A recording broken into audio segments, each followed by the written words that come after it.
Choosing your niche for your offer is one of the easiest hard things you'll ever do, or the hardest easiest thing. I don't know. What I mean by that is you can agonize for so long trying to figure out what the right niche is. And trust me on this, because I've launched in the last 2 years 12 different offers to the market. Some have landed, some have flopped.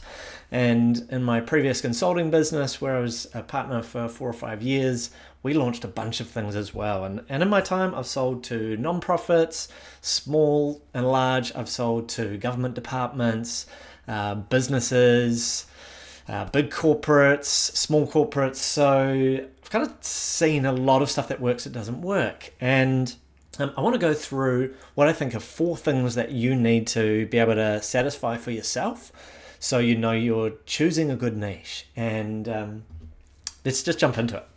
So there's kind of 2 dimensions that I want to explore. The first is we've got some things about you that are important, but we also have to think through them. Who are the people that you're potentially wanting to work with? And we also, this is, it's a logical decision. We've got to think about the numbers, but it's also an emotional decision, because you might be committing your consulting firm to a particular type of work for 4, 5, 10, 20 years. It can feel like this massive decision emotionally. So let's just break it down. Well, there's probably a couple of things actually before we get to this. Is even just right now, I reckon you could just list out all the potential markets that you want to work with.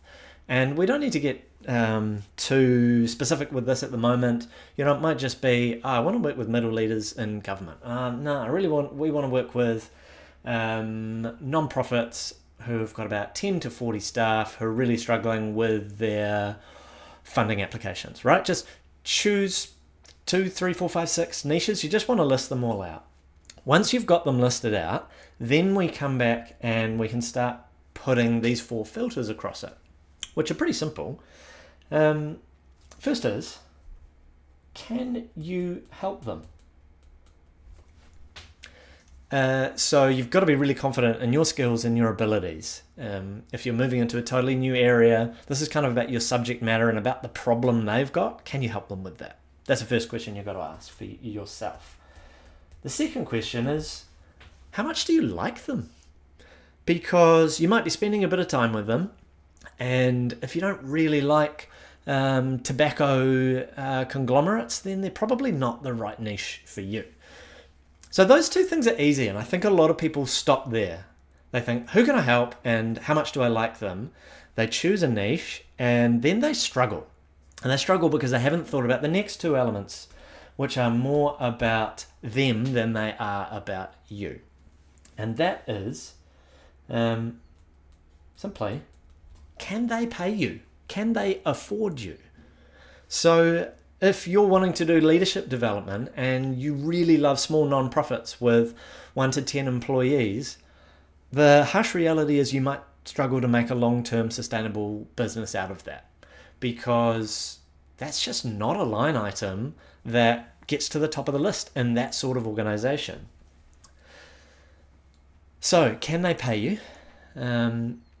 Is an important and sobering question. And it might mean that you look at this list and you go, actually, let's play this game on the easy level, not on the hard level. So can they pay you? And then the last one is, how much do they already trust you? And this is a harder one to assess, but you're kind of trying to understand, how well am I known in that market? What level of trust have I got at the moment?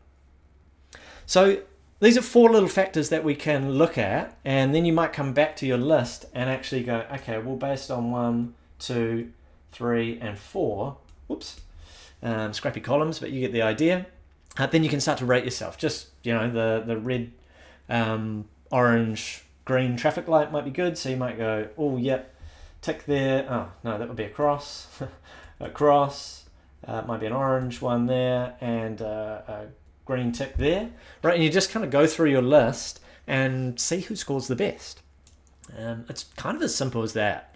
And at the end, you then tally it up see what the total scores are, and you might have one that's a really clear winner, and you go, great, awesome. Let's experiment with that as my niche.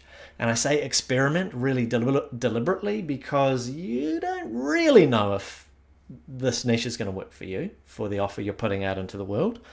You just have to put it out and see. And it's through that process where you might go, oh, I thought they would pay me for that, but actually those people can't or won't. So I might need to go back to my list of niches and try and come up with a different target group. Oh, and of course, the other thing that can happen is you get to the end of this and you go, oh, I don't know which to choose. There's two that are both really good. And there's a very simple trick which one of my mentors, Taki Moore, taught me, which is, I don't have one here. Let's pretend that my bus card is a coin. And you simply flip the coin, and that's how you choose a niche. Because if the longer you stay stuck in the inertia of, oh, I don't have a niche, I don't know which one's right, that's more time that you're not out there having real conversations with people to figure out, do I like them? Can I help them? Can they pay me? And do they trust me? And you're only going to figure that out there in the real world. So just choose a niche that's going to meet those 4 criteria and get out there. Have some fun. Have some conversations. I hope this has been helpful. If you like videos like this, just let me know what else you might like me to cover. I'm happy to make it. Alrighty. Bye.